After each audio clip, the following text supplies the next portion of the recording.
Hoy día vamos a comenzar un nuevo tema. El tema es el tema 5 y empezamos el estudio de las proteínas. Ya hemos estudiado a los aminoácidos y a los péptidos. Ahora nos vamos a abocar en el estudio de las proteínas. ¿Se ve bien la pantalla, chicos? Hola, ¿se ve bien la pantalla, chicos? Buenas tardes, doctora. Sí se ve. Se ve ya, gracias. Entonces, vamos a empezar con el estudio de las proteínas, decía.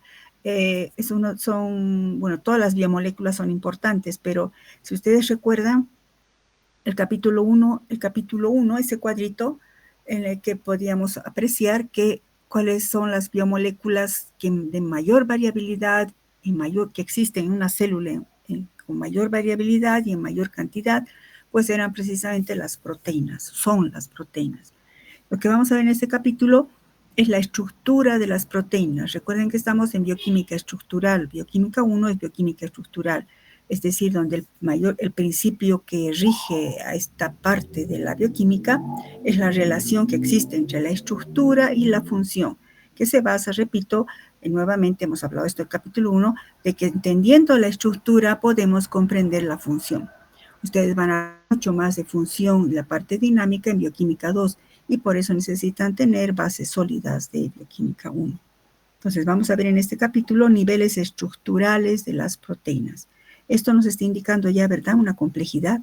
No es una sola estructura, las proteínas tienen varios niveles estructurales. Las proteínas son biopolímeros que tienen una importancia crucial en la vida celular. Su importancia es tanto estructural como funcional.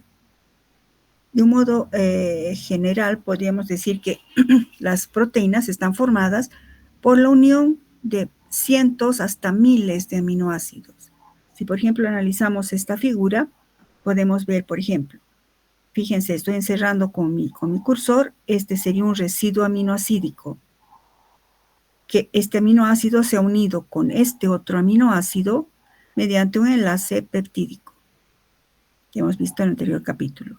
A su vez, este aminoácido, el grupo carboxilo de este aminoácido, se ha unido con el grupo amino del otro aminoácido del siguiente, formando otro enlace peptídico y así cientos y hasta miles de residuos aminoácidicos.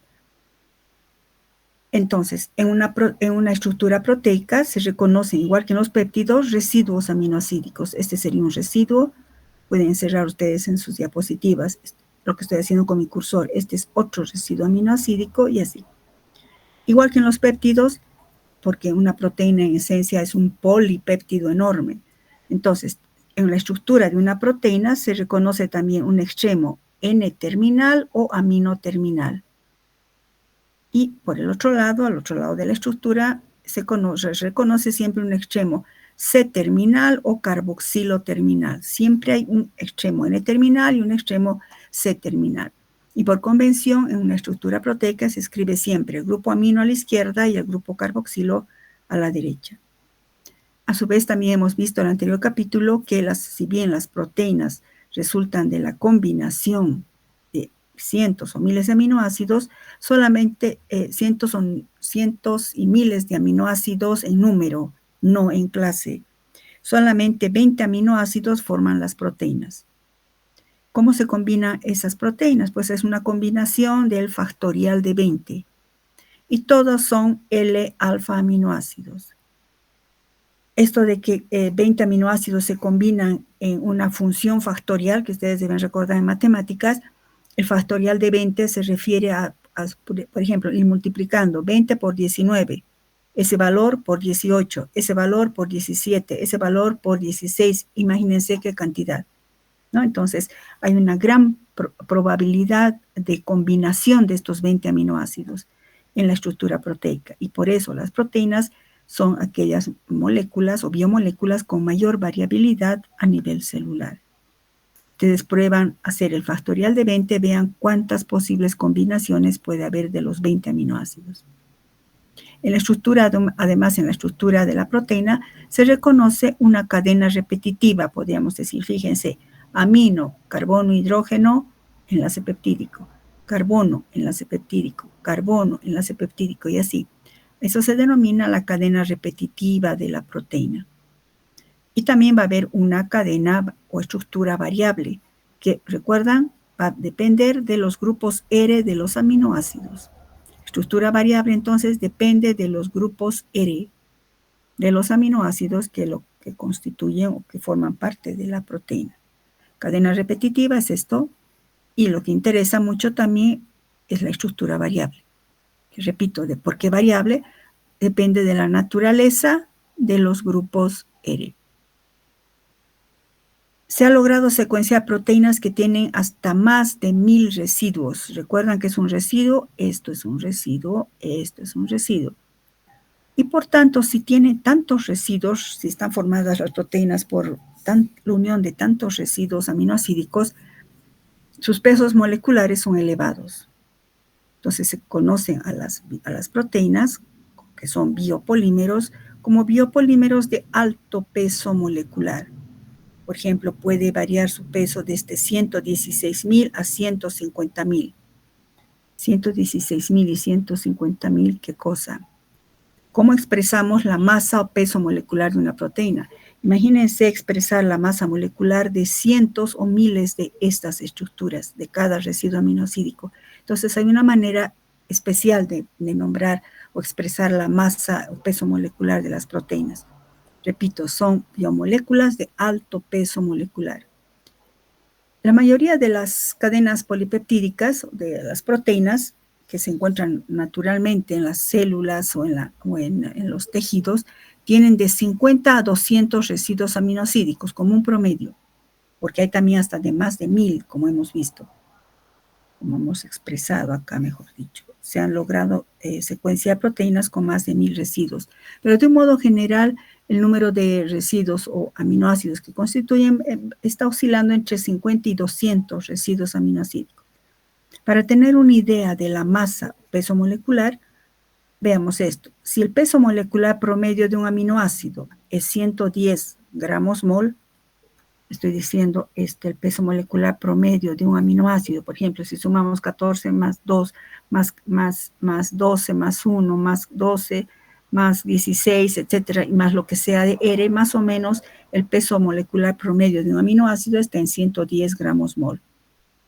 Y si una proteína está formada aproximadamente, estamos poniendo la mayoría, entre 50 y 200 residuos aminoácidos, pues los pesos moleculares de la mayoría de las proteínas oscilarían entre 5.500 y 220.000. Nuevamente, ¿qué cosa? Ahorita vamos a ver. Entre 5.500 y 220.000. ¿Qué cosas? Pues Daltons. La masa de una proteína puede ser expresada en Daltons. ¿Qué es un Dalton? Si ustedes recuerdan química, un Dalton es igual a la unidad de masa atómica o UMA. Un Dalton es igual a una unidad de masa atómica. Así, por ejemplo, una proteína que tenga un peso molecular de 50.000 tendrá una masa de 50.000 Daltons. O su múltiplo, este sería el submúltiplo, ¿no? 50 kilodaltons. Entonces, la masa de una proteína se expresa sobre todo en daltons. Un daltons es igual a una unidad de masa atómica. Expresamente, ¿qué quiere decir esta unidad de masa atómica? Si recordamos química. Un dalton, recuerden, se define como la 12ª parte de la masa de un átomo de carbono, de un isótopo carbono 12. Si el isótopo es carbono 12 y la 12ª parte, equivaldría esto a el peso, aquí ponga, el peso de un átomo de hidrógeno. Un Dalton puede ser, corresponde mejor al peso de un átomo de hidrógeno. Y se expresa en gramos como con esta equivalencia. Un Dalton es igual a 1.661 por 10 a la menos 24 gramos. Fíjense, no se puede pesar un átomo, ¿verdad? No existe balanza que pueda pesar eso. Sin embargo, para esto hay que tener en cuenta el número de Avogadro. Para la siguiente clase, chicos, quiero que me expliquen de dónde sale esta igualdad. Que un Dalton es igual a 1.66 por 10 a la menos 24 gramos. Si se han fijado, cuando se saca pesos moleculares, está bien, sacamos el peso molecular del agua es 18 gramos. ¿Qué quiere decir esto? Que un mol de agua pesa 18 gramos. ¿Y un mol cuántas moléculas tiene, chicos? Pues bueno, utilicen eso para la siguiente clase me digan de dónde sale esta igualdad. Que decimos que un Dalton es igual a 1.666 por 10 a la menos 24. Porque fíjense, si yo hablo de una proteína que tenga un peso molecular de 50.000, podría expresar como gramos mol, ¿no? Pero decir gramos, si estoy hablando de una célula microscópica y estoy hablando de unas moléculas que no podemos ver ni con microscopio electrónico, no se ve. Las proteínas tampoco se ven. Vamos a ver que en microscopía electrónica máximo se ve el DNA, se ven los ribosomas, pero no se ven las moléculas. Pero debemos expresar un tamaño. Entonces, un peso molecular de 50.000 Daltons equivaldría a multiplicar 50.000 por esto. Por 10 a la menos 24 tiene una cierta lógica, ¿no? 0.000000000000000000000 gramos, que tiene más lógica para expresar el peso, ¿no? Entonces, un Dalton es igual en gramos a esto y corresponde aproximadamente a la masa de un átomo de hidrógeno. Con estos datos, repito, la siguiente clase me dicen de dónde sale, de cómo llegamos a esta igualdad, de dónde sale esta igualdad. Bueno, entonces, la masa de las proteínas se expresa en Daltons. Un Dalton es igual a 1.66 por 10 a la menos 24, que corresponde aproximadamente a la masa de un átomo de hidrógeno. Bueno, hemos visto que las proteínas son biomoléculas, repito nuevamente, que existen en la mayor cantidad y mayor variedad en la célula. Entonces, para estudiarlas tenemos que clasificar a las proteínas. Como quiera que tienen muchísimas funciones las proteínas, pues existen por ese mismo motivo muchos criterios de clasificación. Entonces, vamos a usar algunos de estos criterios para poder comprender mejor a las proteínas. Se clasifican según su función. Las proteínas se clasifican según su estructura tridimensional, según sus diferentes composiciones, incluso según su solubilidad en solventes comunes. Este último criterio es muy útil en pruebas de laboratorio. Vamos a ver entonces, clasificación según su función, según su estructura tridimensional, según su composición y según su solubilidad. Comencemos la clasificación según su función. Según su función, las proteínas pueden clasificarse como enzimas. Aquí pueden poner función catalítica. Aquí, función catalítica, para que estudien y sea más claro. Función catalítica. Entonces, las proteínas pueden ser enzimas. Las enzimas, vamos a ver esto dentro de 2 capítulos, las enzimas catalizan el metabolismo de rutas esenciales en la vida celular. No se podría concebir la vida celular sin las enzimas. Entonces, las enzimas son proteínas. Proteínas se clasifican entonces como enzimas, función catalítica. Aquí, función de transporte, pongan función de transporte. Hemos estudiado en lípidos, recuerdan que algunas proteínas pueden actuar como transportadoras. ¿Recuerdan las proteínas que podían transportar mediante el transporte activo, por ejemplo? O proteínas sin porte, antiporte que hemos estudiado. Entonces, algunas proteínas actúan como transportadoras. Otras proteínas actúan como almacenadoras de moléculas pequeñas que son importantes en procesos biológicos. Por ejemplo, los iones metálicos, ¿no? Como el hierro en la hemoglobina. La hemoglobina almacena hierro en su estructura. Magnesio en la clorofila, etc. Entonces actúan como transportadoras y almacenadoras. Estamos en clasificación según su función. También se pueden clasificar porque tienen aquí pongan función estructural.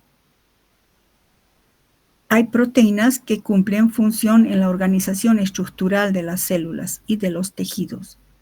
Como por ejemplo el colágeno, que lo vamos a estudiar en el siguiente capítulo. El colágeno. El colágeno está presente en el tejido conectivo y brinda fuerza a los tendones, ligamentos, huesos, la piel, está presente en todo nuestro organismo. Entonces forma parte de la organización estructural. Y también recuerdan cuando hemos visto las membranas celulares, pues las proteínas también son las proteínas estructurales que mantienen la estructura de mosaico fluido. Se puede decir que las proteínas son los ladrillos de la vida, pues en base a las proteínas cumplen función estructural sumamente importante. Todos nuestros tejidos, todo son ricos en proteínas. Por ejemplo, aquí estaría esta es la representación del colágeno, que es una proteína fibrosa que vamos a ver más adelante. También pongan aquí función, digamos, de comunicación. Función de comunicación. Las proteínas pueden actuar también como mensajeros químicos, es decir, hay hormonas que son proteínas. No todas las hormonas son proteínas. Hemos visto, recuerdan, en lípidos, hormonas derivadas del colesterol, son las hormonas esteroideas. Hemos visto hormonas peptídicas y también hay hormonas que son proteínas. Y así, a su vez, sus mismos receptores también son hormonas, perdón, son también proteínas. O sea, por eso, proteínas, participan en procesos de comunicación. ¿Cuáles? Hormonas y sus propios receptores. Los receptores en la mayoría son proteínas. Estos están situados, estos receptores, en los tejidos o en las células diana de las hormonas. Recuerdan los receptores de la insulina que se unen con el fosfatidilinositol, etc. Entonces estamos viendo clasificación según su función. Entonces, según función de comunicación. Otra función puede ser, ponga aquí función de defensa. Función de defensa, como por ejemplo las inmunoglobulinas o anticuerpos. Las inmunoglobulinas participan de este tipo de inmunología, la respuesta inmunológica adaptativa que ustedes van a estudiar, no sé si es al año o un quinto, inmunología. Son las inmunoglobulinas, nuestros anticuerpos son proteínas que participan en mecanismos de defensa contra agresión de patógenos, bacterias, virus y otras moléculas. Sé que esto no va a ser muy claro, pero fíjense, por ejemplo, la estructura de una de las inmunoglobulinas están formadas por la combinación de dos cadenas proteicas. Bueno, es una de 50 kilodaltons, la otra de 25 kilodaltons. Fíjense, extremo N-terminal, extremo C-terminal, extremo N-terminal, extremo C-terminal. Simplemente, más o menos, esta es la representación de un anticuerpo. Entonces, las inmunoglobulinas, nuestros anticuerpos son proteínas, función de defensa. También, no he querido dejar de mencionar, los factores de coagulación de la sangre también todos son proteínas. Entonces, esto verán en hematología. Todo lo que favorece la coagulación de la sangre cuando hay una herida o algún efecto que provoque hemorragia, pues se activan todos estos factores que favorecen la coagulación, pues todos estos factores son proteínas. Eso en cuanto a su función. Hemos dicho que también se pueden clasificar según su estructura tridimensional. En forma muy simple podríamos decir que se clasifican según su forma. Entonces, clasificación de las proteínas según su estructura tridimensional en el espacio. Se clasifica en dos grandes grupos, las proteínas fibrosas y las proteínas globulares. Esto es bien importante, nos va a servir en práctica, chicos. Clasificación de proteínas según su estructura tridimensional, en proteínas fibrosas y proteínas globulares. Como indica su nombre, las proteínas fibrosas son proteínas cuya estructura terciaria, subrayen eso por favor, estructura terciaria, se está relacionado con su estructura terciaria, condiciona una forma alargada y puede unirse incluso más de dos cadenas polipeptídicas. Este es el caso del ejemplo del colágeno. Son proteínas alargadas, como una soga, ¿verdad? ¿Alguna vez han visto una soga en la que se unen dos o tres fibras? Pues algo así. Y la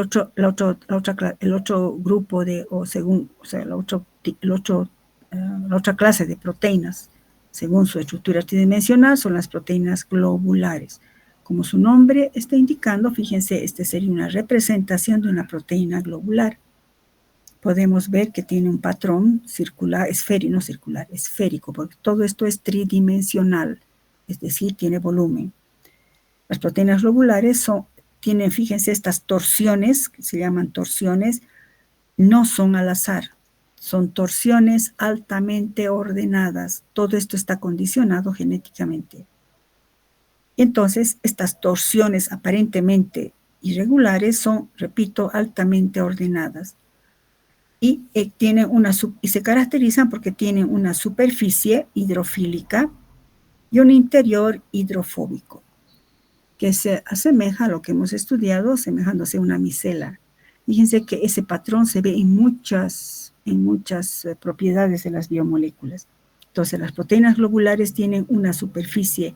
Imaginen esto una esfera, por favor, no es un círculo, es una esfera, con una superficie totalmente hidrofílica y un interior hidrofóbico. Eso mismo nos indica, y aquí aumenten, por favor, por este motivo, las proteínas globulares son solubles en agua. Por este motivo, porque asemeja a una micela, ¿no? Por este motivo, las proteínas globulares son solubles en agua. Aquí arriba pongan ya, las proteínas fibrosas son insolubles en agua. Las proteínas fibrosas son insolubles en agua. Bueno, entonces clasificación según su estructura tridimensional también se llama según su estructura terciaria. Por eso les he dicho que subrayen estructura terciaria.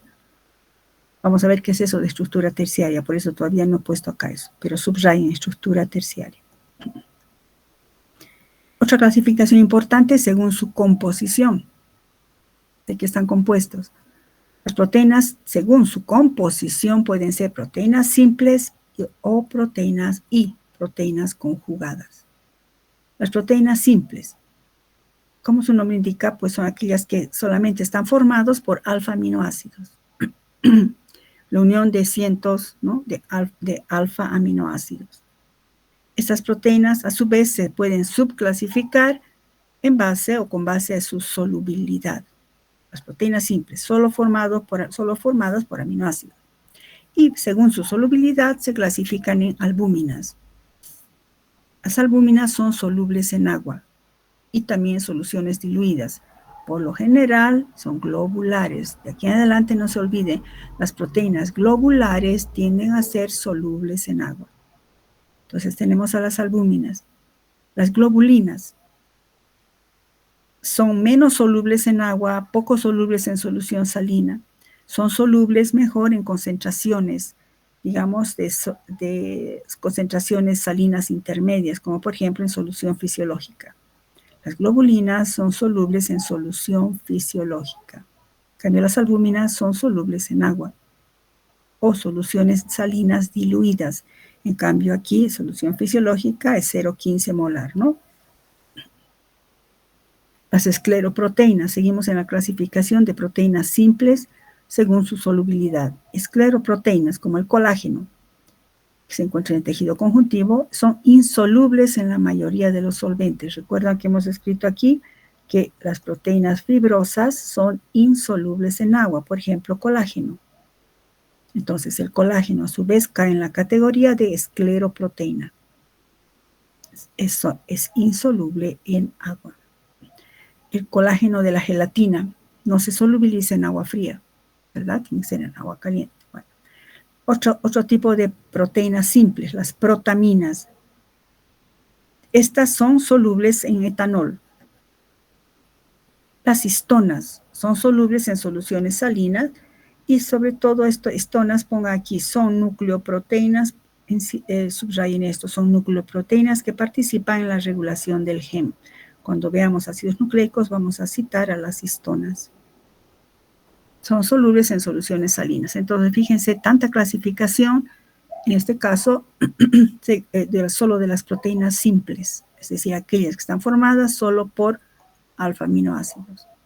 Entonces, el otro grupo son las proteínas conjugadas. Son aquellas que por hidrólisis están formadas por alfa-aminoácidos, pero tienen un grupo prostético. O sea, las proteínas conjugadas tienen un grupo prostético. Obviamente están formados por la unión de cientos de aminoácidos, pero tienen un grupo prostético. Entonces, según la naturaleza de su grupo prostético, las proteínas conjugadas se subclasifican en lipoproteínas. ¿Recuerdan las lipoproteínas que vimos en lípidos? Que habían las proteínas de alta, baja densidad, los kilomicrones, los LDL, VLL, LDL, HDL, pues caen en esa categoría, las lipoproteínas. Están formadas por cadenas polipeptídicas, sí, pero tienen un grupo prostético, un lípido en su estructura. Las glicoproteínas que hemos visto en el capítulo de carbohidratos, obviamente tienen cadenas polipeptídicas, porque son proteínas, pero tienen un carbohidrato. ¿Recuerdan? Oligosacáridos, que vimos en el capítulo de carbohidratos. Las nucleoproteicas, las nucleoproteínas tienen obviamente aminoácidos, pero están unidos a ácidos nucleicos. Las metaloproteínas, toditas tienen cadenas obviamente formados por alfa-aminoácidos, y las metaloproteínas tienen un metal inserto, como puede ser hierro. Las fosfoproteínas, que tienen grupos fosfato, y las cromoproteínas, que estarían también formando parte de las metaloproteínas, tienen grupos cromogénicos, como la hemoglobina, por ejemplo. Entonces, hay proteínas conjugadas que se caracterizan por tener un grupo prostético. ¿Cuáles son? Lipoproteínas, glicoproteínas, nucleoproteínas y todas estas que hemos mencionado. Bueno, con eso hemos visto la clasificación de las proteínas según su función, según su estructura tridimensional, según su composición. Y dentro de la composición hemos visto la clasificación según su solubilidad. Bueno, entonces nos vamos a enfrentar a todos estos tipos de proteínas. Pero para entenderlas mejor, veamos cómo es su estructura. Su estructura, repito, nos va a ayudar a entender su función. Las proteínas son biomoléculas complejas. Escriban eso por favor. Las proteínas son biomoléculas de estructura compleja. Se reconocen al menos 3 niveles estructurales. Se reconocen al menos, en las proteínas, se reconocen al menos 3 niveles estructurales y en algunas hasta 4 niveles estructurales. ¿Por qué hablamos de nivel estructural? En condiciones celulares, escriban esto por favor, dentro de las células, o dentro de las células, nos iremos a lo más pequeñito, dentro de las células, las proteínas tienen una disposición espacial, tienen una estructura espacial determinada. Dentro de las células, las proteínas tienen una estructura espacial en el espacio, espacial determinada. Es decir, tienen conformaciones nativas. Las proteínas se encuentran en sus conformaciones nativas. Esto es bien importante. Si ustedes recuerdan química orgánica, ¿qué es una conformación? La conformación, recuerdan, son las diferentes disposiciones espaciales gracias al giro alrededor de un enlace sigma. ¿Recuerdan la conformación en silla, la conformación en bote? Eso es de un ciclo. O las conformaciones eclipsadas, alternadas. Bueno, ¿qué son las conformaciones? Son diferentes disposiciones espaciales debido al giro alrededor de enlaces sigma. Entonces, las proteínas tienen conformaciones nativas. Ponga una flechita ahí. ¿Qué es una conformación nativa? Entonces, son disposiciones estructurales espaciales. Son disposiciones estructurales espaciales que existen de manera natural en las células.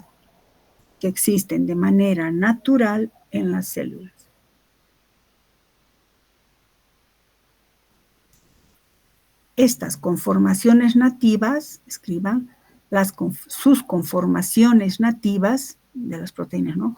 Sus conformaciones nativas condicionan su función biológica. Las conformaciones nativas de las proteínas condicionan su función biológica. En consecuencia, la pérdida de esta estructura nativa, pongan aquí, en consecuencia, la pérdida de la estructura nativa, ahí ponga una flecha, conlleva pérdida de su función biológica. Conlleva pérdida de la función biológica. Pongan ahí, proceso denominado desnaturalización. Proceso denominado desnaturalización. Entonces, fíjense, entender los niveles estructurales es vital porque en el interior de las células o donde se encuentran las proteínas tienen sus conformaciones propias, nativas, que son diferentes disposiciones espaciales. Esa disposición espacial da lugar o condiciona su función biológica. Si por algún motivo se pierde esta estructura nativa, se puede perder la función biológica. Ese proceso se llama desnaturalización. Esto sobre todo es en laboratorio, vamos a ver. La desnaturalización. Entonces, estamos viendo que tiene muchos niveles estructurales. A su vez, las proteínas tienen estructuras propias, nativas, que garantizan su función biológica. ¿Cuántos niveles distinguimos? Hemos dicho que en las proteínas se pueden distinguir 4 niveles estructurales. Todas las proteínas tienen 3 niveles estructurales y algunas tienen hasta un 4º nivel estructural. Vamos a ver por qué. Todas, pero tienen 3 niveles estructurales. Esos niveles estructurales se denominan nivel primario, secundario, terciario y cuaternario. Veamos el nivel primario. ¿A qué se refiere el nivel primario? El nivel primario, dentro del nivel primario se distingue 3 conceptos importantes: la identidad, la cantidad y la secuencia. ¿Qué quiere decir? El nivel primario, estamos indicando la identidad de los aminoácidos. ¿Qué aminoácidos están presentes? Imaginemos que este es el nivel primario de una proteína. Cada circulito, cada esferita es un aminoácido unido por enlace peptídico, al siguiente. Un extremo N-terminal y un extremo C-terminal. Cada uno de estos son aminoácidos. Entonces, la identidad nos dice qué aminoácidos están presentes en esta proteína. Pero también tenemos que expresar la cantidad relativa. Habrá un 10% de glicina, un 5% de triptófano, un 30% de alanina, así. Identidad, cantidad y secuencia. En el extremo N-terminal está, me estoy inventando, la glicina. Luego que viene la alanina. Luego que viene el ácido glutámico. Luego, eso es secuencia. La secuencia aminoácidica de las cadenas o cadena polipeptídicas. Entonces, el nivel primario nos dice la identidad, la cantidad y la secuencia. El nivel secundario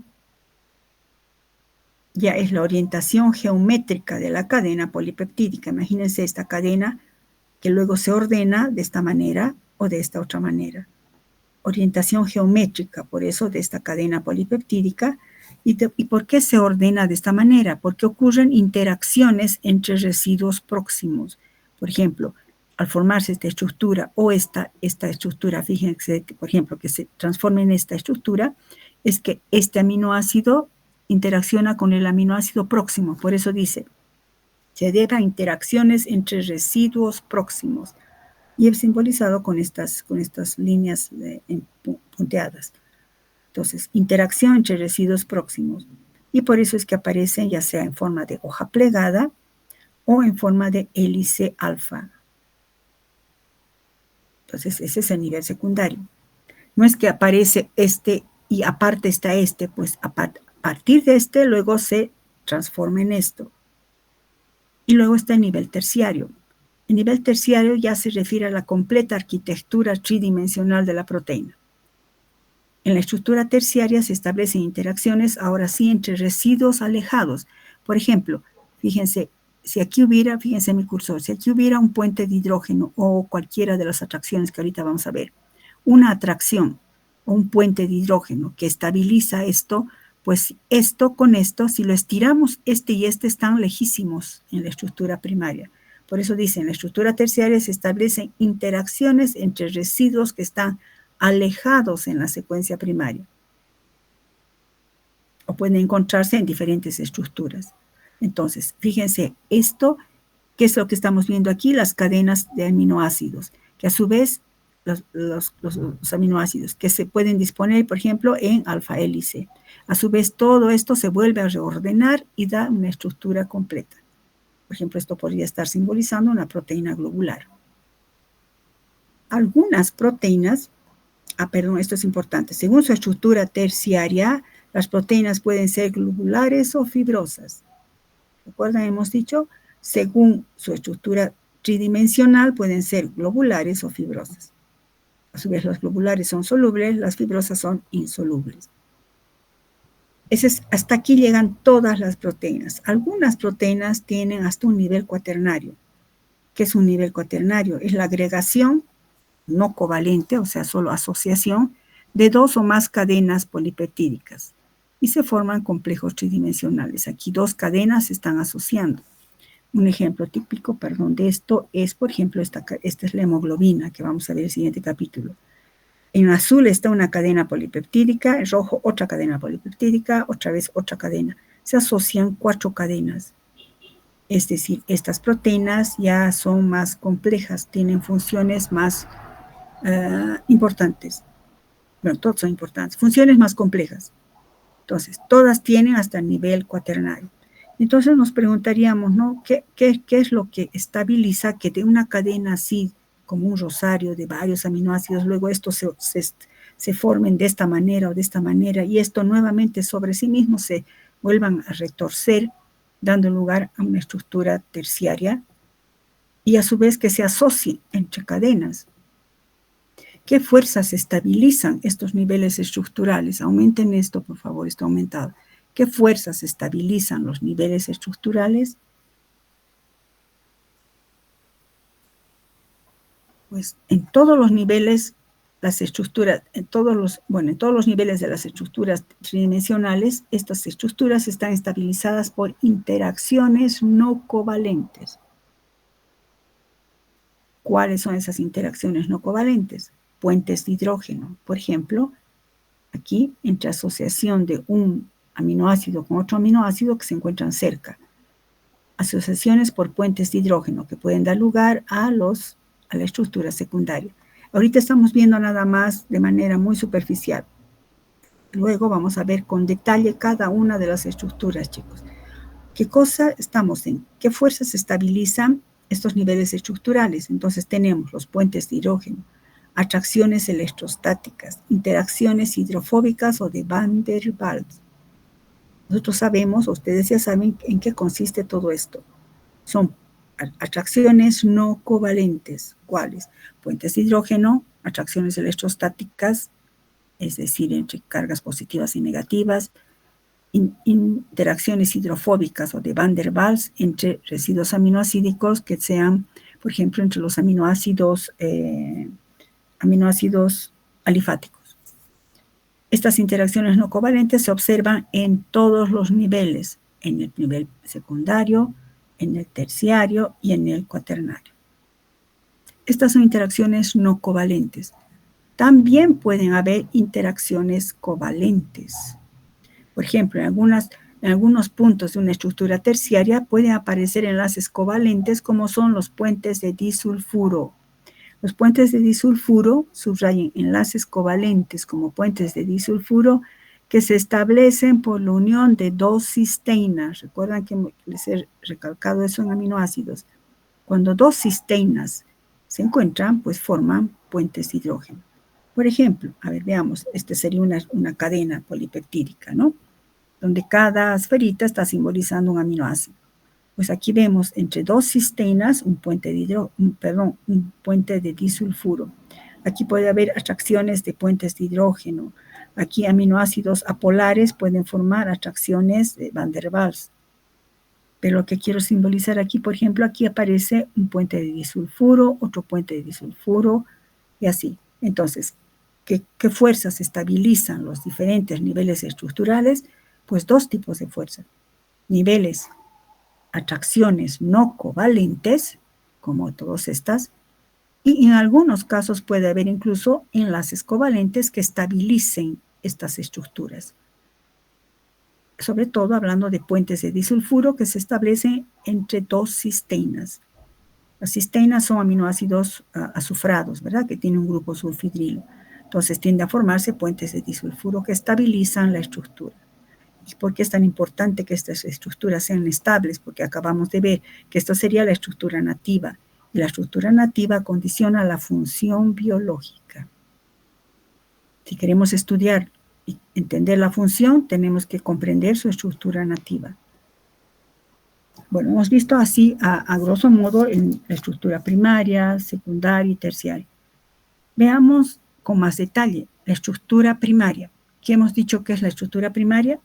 Se refiere a la identidad, a la cantidad y a la secuencia. Cuando hablamos de identidad y cantidad, podemos resumir estos dos conceptos en un solo concepto, en composición. Identidad y cantidad es composición. Entonces, ¿cómo determinamos la composición aminoácidica de una proteína? Hemos dicho que una proteína está formada por la unión de varios aminoácidos, cientos de aminoácidos unidos por enlaces peptídicos. El enlace peptídico, recuerden, escriben aquí, el enlace peptídico es un enlace amida. El enlace peptídico es un enlace amida y por tanto se puede hidrolizar. El enlace peptídico es un enlace amida y por tanto se puede hidrolizar. ¿Cómo vamos a separar? ¿Cómo vamos a separar cada uno de estos aminoácidos? Yo quiero romper, fíjense, mi cursor romper estos enlaces peptídicos para que los aminoácidos queden separados y entonces podamos estudiar o determinar su identidad y su cantidad relativa. Y entonces por eso es que se debe hidrolizar los enlaces peptídicos. Como son los enlaces peptídicos, son enlaces covalentes. Todo enlace covalente es muy fuerte. Y entonces, las condiciones son drásticas. Se debe hidrolizar por reflujo. Hidrólisis a reflujo, pongan acá. Obviamente en aparatos especializados a reflujo para mantener volumen constante. Hidrólisis de enlaces peptídicos usando ácido clorhídrico 6 normal, fíjense qué concentrado, por un tiempo prolongado entre 12 a 36 horas. En lo posible a 100 grados centígrados, pues son aparatos que regulan la presión a 100 grados centígrados bajo atmósferas de nitrógeno. O sea, nosotros no podemos hacer, ahora voy a hidrolizar en mi olla aunque a veces al cocinar puede ocurrir eso, pero no tanto así de hidrolizarse todo, ¿no? Bueno, la hidrólisis es con ácido clorhídrico en concentración alta, un tiempo prolongado en condiciones especiales, en atmósfera de nitrógeno, no oxígeno para que no se oxiden. Entonces, una vez que se logra hidrolizar, romper todos los enlaces peptídicos, tendríamos al final un hidrolizado del péptido o proteína, es decir, como un caldo de aminoácidos. Esa mezcla de aminoácidos, ¿cómo vamos a verificar o determinar su identidad y cantidad? Pues aplicamos análisis cromatográficos con analizadores de aminoácidos automáticos, que en esencia un analizador de aminoácidos tiene lo que hemos estudiado, columnas de cromatografía de intercambio iónico, que van a permitir la separación de cada uno de los aminoácidos y su reconocimiento con ninhidrina. O sea, es un proceso muy complejo. Por eso mismo hay equipos llamados analizadores de aminoácidos, analizadores automáticos de aminoácidos, que realizan la hidrólisis, luego la cromatografía, intercambio iónico, y de esa manera se tiene conocida la composición y la cantidad o concentración relativa de cada aminoácido. Hay muchos aminoácidos que tienen totalmente estudiado esto por su importancia. Entonces, la estructura primaria ¿En qué consiste? La identidad y la cantidad, es decir, la composición, como la determinamos, hidrolizando la proteína en estas condiciones drásticas y luego analizando la mezcla de aminoácidos por un equipo que es el analizador automático de aminoácidos, que en su estructura tiene se lleva a cabo la cromatografía de intercambio iónico. Eso es la identidad y cantidad. La secuencia. Hemos dicho que la secuencia es sumamente importante. En la secuencia hay un protocolo, diríamos, que cómo determinar la secuencia. Se ha secuenciado y se conoce la secuencia de la mayoría de las proteínas más importantes de nuestro organismo. Y se comienza con la determinación de los residuos C-terminal y N-terminal, es decir, son tantos aminoácidos que comencemos por el extremo N-terminal y luego el C-terminal. El extremo C-terminal puede detectarse, imaginemos que es una proteína y repetido cientos de veces esto. Entonces, el extremo C-terminal, ¿qué tiene? Tiene un grupo carboxilo. Por química orgánica, ustedes saben que un carboxilo se puede detectar con hidracina. La hidracina ataca principalmente a grupos carboxilo, porque aquí no hay A no ser que estén en los R-terminales, en los grupos R, pero no está tan expuesto como este grupo. Entonces, la hidracina reacciona formando hidrazonas que luego son reconocidas por cromatografía. Luego, ¿cómo determinar el extremo N-terminal? Pues en este caso sí se debe detectar con el reactivo de Edman, con el fenilisotiocianato que les había hablado que íbamos a ver en este caso. En este caso esto es un tanto más, sugiere mucho más detalle, chicos. Vamos a quedar aquí. Continuamos la siguiente clase con vamos a empezar hasta aquí, determinar la secuencia. Obviamente es una tarea que sugiere muchos equipos y mucho tiempo, pero como estamos en bioquímica, vamos a tener una idea de cómo se determina la secuencia. Vamos a quedar acá, chicos, entonces. Para no cortar, permítame un cachito.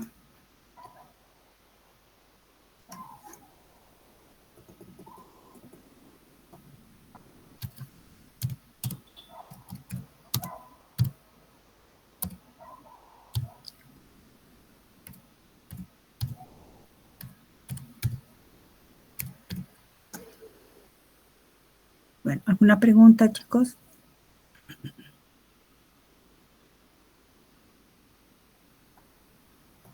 Bueno, si no hay hoy, Dios quiera que algún día, o la siguiente clase, chicos.